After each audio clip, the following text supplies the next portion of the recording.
السلام علیکم ریڈرز، کیسے ہیں سب؟ امید کرتی ہوں سب ریڈرز ٹھیک ہوں گے اور اپنی لائف میں بہت خوش ہوں گے۔ رمز عشق ناول بہت ہی خوبصورت ناول، اس کو ریڈ کرنا سٹارٹ کرتے ہیں۔ Next part. ارحم کمرے میں آیا تو وہ صوفے پر اپنے نکاح والے ڈریس میں تھی۔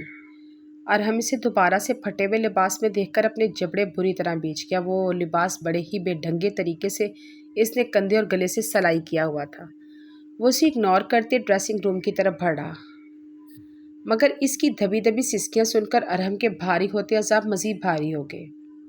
منگنی میں برادری کے مہمانوں کی عجیب و غریب طنزیہ نظریں خود پر محسوس کر کے وہ ویسے ہی کافی زیادہ پریشان تھا۔ رہی سہی کسر سمیع اللہ خان نے سب کے درمیان اسے تانا دے کر پوری کر دی۔ ارحم اپنے ضبط پر کنٹرول کھوتے اس کی طرف بڑھا۔ حور ارحم کو خود کی طرف بڑھتا دیکھ کر جلدی سے صوفے سے اٹھ کھڑی ہوئی۔ ارحم کے قہربار نظروں سے خائف ہوتے اپنا دوپٹہ سر پر اوڑھا۔ ارحم نے حور کو دونوں کندھوں سے تھام کر اپنے مقابل کیا۔ کیا چاہتی ہو تم؟ کیوں مجھے مجبور کرتی ہو میں اپنا سارا غصہ تم پر اتار کر تمہاری کھال تمہارے جسم سے کھینچ کر علیحدہ کر دوں؟ ارحم اس کے کندھوں پر دباؤ ڈالتے گھر آیا۔ حور کی آنکھوں میں شدید خوف تھا۔ کیا وہ سچ میں ایسا کر سکتا تھا؟ حور کے دھڑکتے دل نے سوال کیا۔ ہاں وہ کر سکتا تھا، اتنا ظالم اور بے رحم اور شفاق انسان تھا۔ وہ جتنا خودبردار وجیہ تھا اس سے کہیں زیادہ شفاق اور ظالم۔ حور نے اس کی سرد سرخ سپاٹ چہرے کو دیکھتے ہوئے سوچا، ایسا کیا ظلم ہو گیا تم پر جو تمہارا ماتم ہی ختم نہیں ہو رہا؟ میں نے زبردستی تم سے نکاح کیا، بولو جواب دو۔ ارحم نے حور کی بھیگی آنکھیں دیکھ کر سرختے سرد لہجے میں سوال کیا۔ نہیں۔ حور نے لرزتے لبوں کے ساتھ نفی میں سر ہلایا۔ میں نے تمہارے ساتھ راستے میں زبردستی کی، تمہیں زبردستی اپنے گھر لایا؟ ارحم کے قہر بار لہجے نے ایک اور سوال کیا۔ نہیں۔ زبردستی گھر لایا؟ نہیں۔ حور نے ٹوٹے لفظوں سے بولتے اپنی آنکھیں میچھی۔ آنکھیں کھولو۔ ارحم شیر سی غراہٹ لیے گرج رہا تھا۔ حور نے جھٹ سے آنکھیں کھولی۔ میں نے گاڑی میں یا راستے میں کہیں بھی تم پر بری نظر ڈالی؟ تم نے مجبوری کا فائدہ اٹھا کر میرے ساتھ تم نے کیا کیا؟ ارحم کے ایک اور سوال پر حور سر نفی میں حالات پر سسک پڑی۔ کم عمر ہو تم، مانتا ہوں، بہت نازک بھی ہو، مگر معصوم تو نہیں۔ سمجھتی ہو تم سب کچھ، یہ رو کر کس کی ہمدردی حاصل کرنا چاہتی ہو؟ ارحم اس کے بہتے آنسوں پر نظریں گھاڑے شعلہ بار لہجے میں دھاڑا۔ حور نے سر نفی میں ہلاتے جلدی سے اپنے شفاف عارض پر بہتے آنسو اپنی دونوں ہتھیلیوں میں صاف کیے۔ جتنی تم خوبصورت ہو، یقیناً تم نے بہت سی گندی ہوس پرست نظریں خود پر محسوس کی ہوں گی۔ اس دن بھی تم اپنی عزت بچا کر بھاگ رہی تھی نا، بولو جواب دو۔ ارحم نے اس کے بالوں کو اپنی سخت گرفت میں لیتے اب کی بار آنچ دیتے لہجے میں سوال کیا۔ وہ اس کی معصوم بھرے ڈھونگ میں نہیں آ سکتا تھا۔ اس کی حرکتیں معصوم تھیں مگر وہ شاطر چالیں چلنے والی بے رحم عورت۔ نہیں، ایسا کچھ بھی نہیں ہے۔ میں نے جو آپ سے کہا وہ سچ ہے۔ میرے پاس رہنے کا کوئی ٹھکانہ نہیں تھا، اس لیے میں نے سب یہ کیا۔ آپ کی صورت میں مجھے محفوظ پناہ گاہ مل جائے، مجھے در بدر بھٹکنا نہ پڑے۔ حور نے ارحم کی آنکھوں میں آنکھیں ڈالے مضبوط لہجے میں کہا۔ ارحم اس کے مضبوط لہجے اور بنا اٹکے ہوئے بولنے پر مسکرا سا گیا۔ جھوٹ بولتے ہوئے اس کا لہجہ ہمیشہ ایسے ہی مضبوط ہوتا تھا، مگر یہ آنکھیں آج بھی اس کے لفظوں کا ساتھ نہیں دے رہی تھی۔ ارحم کا دل کیا تھا کہ اس کی آنکھیں نوچ ڈالے۔ تو مل گئی تمہیں مضبوط پناہ گاہ، تو رونا کس بات کا؟ یہاں سے بھاگنے کا کیوں سوچ رہی ہو؟ بولو جواب دو۔ ارحم کی گرفت اس کے بالوں پر پڑی۔ مجھے نہیں پتا تھا آپ اتنے ظالم نکلیں گے، میرے ساتھ وہ سب کچھ کریں گے۔ مجھے پتا ہوتا آپ اتنے وحشی ہیں، میں اس رات اس سڑک پر مر جاتی، کبھی آپ کی مدد نہ لیتی۔ حور نے اپنے بال چھڑواتے درد سے کرہاتے ہوئے جواب دیا۔ ارحم کی لمحہ با لمحہ اس کے بالوں کی گرفت بڑھتی جا رہی تھی۔ درد کی انتہا پر حور بلبلاتے ہوئے چیخ پڑی۔ ظالم ہوں میں؟ حیرت ہے، ایسا کیا ظلم کر دیا میں نے تم پر؟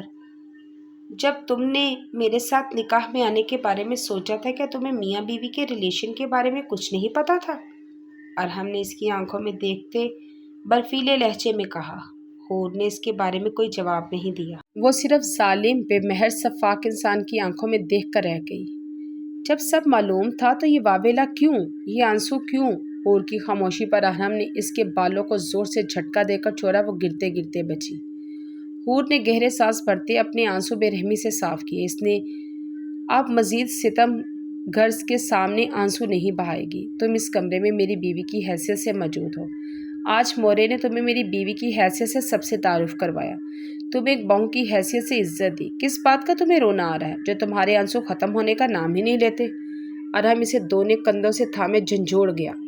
انسان ہوں میں، مجھے درد ہوتا ہے، آپ کی دی ہوئی ذلت اور زخموں پر مجھے آنسو بہانے کا بھی حق نہیں۔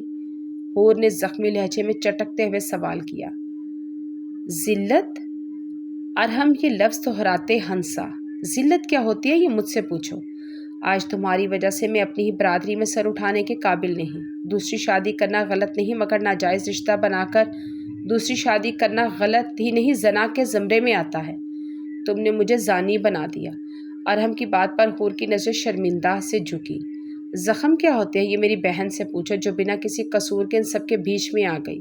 سب رشتوں کے ہوتے ہوئے بھی بے سائبان ہونا کسے کہتے ہیں یہ میری بیٹی سے پوچھو۔ پریزے کے ذکر پر ارحم کی سرد سرخ آنکھوں میں مزید سرخی آئی۔ میری بیٹی کہاں ہے مجھے کچھ نہیں پتا۔ 5 سال کی ہے وہ، بہت معصوم، ہر چیز سے انجان۔ میرے بغیر 2 دن اسے رہنا پڑتا تھا، اس کی جان پر بناتی تھی۔ میں ہفتے میں 2 بار صرف اپنے پریزے کی وجہ سے اتنا لمبا سفر کر کے حویلی میں آتا تھا۔ اسے اپنے پاس اس لیے نہیں رکھ سکتا تھا کیونکہ میں چاہتا تھا اسے یہاں رشتے کا پیار ملے، مگر آج وہ ہر رشتے سے دور، پتہ نہیں کہاں۔ ارحم کرب سے بولتے صوفے پر دھکیلتے ڈریسنگ روم کی طرف بڑھا۔ اسے تھوڑی دیر پہلے دریاب کا فون آیا۔ اس کی معلومات کے مطابق پریزے کو شاید آؤٹ آف کنٹری بھیج دیا گیا ہے۔ ارحم یہ سن کر بہت پریشان ہو گیا۔ تکلیف دہ بات یہ تھی کہ گل موجود ادھر تھی۔ اس کی چھوٹی سی معصوم بیٹی کو آؤٹ آف کنٹری بھیج دیا گیا ہے۔ وہ باپ سے تو دور ہو گئی، ماں سے بھی دور ہو گئی۔ بے بسی کا یہ احساس تھا، وہ کچھ نہیں کر سکتا تھا۔ جو اس کی بیٹی کو اتنا دور بھیج سکتے ہیں وہ پریزے کو نقصان بھی پہنچا سکتے ہیں۔ گل انتقام میں کتنی اندھی ہو سکتی ہے، وہ اس کا اپنے پیٹ میں بچے کو مارنے سے اندازہ لگا چکا تھا۔ ارحم نے ڈریسنگ روم میں داخل ہوتے ہی اپنی لوڈڈ پسٹل اپنے ڈرا سے نکال کر اپنی جیب میں ڈالی۔ آج رات اس کا شاہ نواز کو اغوا کرنے کا ارادہ تھا، اس سے اگلوایا جا سکے کہ پریزے کہاں ہیں۔ دریاب کے منع کرنے کے باوجود بھی وہ غصے سے پاگل ہو رہا تھا۔ وہ اپنی بیٹی سے مزید دور نہیں رہ سکتا تھا۔ اس کے لیے اسے شاہ نواز یا پڑی گل کا قتل بھی کرنا پڑتا تو پیچھے نہ ہٹتا۔ ارحم اپنی پسٹل جیب میں ڈالنے گرم شال لیے باہر آیا۔ اس کی نظریں بے اختیار صوفے کی طرف اٹھی۔ وہ ہوش و خروش سے بیگانہ صوفے پر آڑی ترچھی پڑی تھی۔ حور کا ساخت وجود دیکھتے وہ بے اختیار اس کی طرف بڑھا۔ حور کے انگوٹھے کی پٹی کھل چکی تھی، زخمی انگوٹھے سے خون رس رہا تھا۔ ارحم نے اس کا ہاتھ پکڑتے اس کے زخم کا معائنہ کیا جو کافی حد تک خراب ہو چکا تھا۔ انگوٹھا 2 حصوں میں تقسیم ہوتا نظر آ رہا تھا۔ ارحم اس کے زخم کو دیکھتا واقعی پریشان ہوا۔ ارحم نے اپنی شال اچھی طرح حور کے وجود کے گرد لپیٹی، اسے باہوں میں اٹھائے باہر کی جانب بڑھا۔ حور کے ساخت وجود کو اپنی گاڑی کے پچھلے سیٹ پر ڈالا، خود ڈرائیونگ سیٹ پر بیٹھتے گاڑی سٹارٹ کی۔ ارحم نے گاڑی کی پچھلی سیٹ کا دروازہ کھولتے بہت احتیاط سے حور کے ساخت وجود کو اپنی باہوں میں بھرتے باہر نکالا۔ وہ حور کو وہاں کے نزدیکی کلینک ہاسپٹل نہیں لے کے گیا، وہاں اس ٹائم فیمیل ڈاکٹر نہیں تھی۔ حور کی کنڈیشن کے باعث وہ اس کا میل ڈاکٹر سے چیک اپ نہیں کروانا چاہتا تھا، اس لیے وہ اسے اپنے ایک دوست کی وائف کے کلینک لے آیا جو بہت ہی معروف اور بہت بڑی ڈاکٹر تھی۔ وہ اس لیے کلینک میں داخل ہوتے سے دیکھتے ایک فیمیل نرس کی طرف بڑھی۔ وہ اپنی سینئر ڈاکٹر کے کہنے پر باہر ان کا انتظار کر رہی تھی۔ وہ نرس کے ہمراہ حور کو لیے پرائیویٹ روم میں داخل ہوا۔ حور کو بیڈ پر احتیاط سے لٹانے کے بعد وہ لب بھینچے سے دیکھنے لگا جو پچھلے 3 گھنٹوں سے ہوش میں نہیں آئی تھی۔ وہ اب اس کی کنڈیشن دیکھتے پریشان ہوا۔ وہ بیڈ کے پاس کھڑا اسے دیکھ رہا تھا۔ دروازہ نوک کرتے ڈاکٹر ماہم اندر آئی۔ السلام علیکم ارحم، کیسے ہیں آپ؟ ڈاکٹر ماہم ارحم کو دیکھتے خوشی سے مسکرائی۔ وعلیکم السلام، میں ٹھیک ہوں، آپ سنائیں؟ ارحم نے سنجیدگی سے جواب دیا۔ مجھے منان کی کال آئی تھی کہ آپ نے اپنی وائف کا چیک اپ کروانا ہے، کیا ہوا انہیں؟ ڈاکٹر ماہم بولتے حور کی طرف بڑھی۔ حور کے زخمی انگوٹھے کا معائنہ کرنے لگی جو بہت بری کنڈیشن میں تھا۔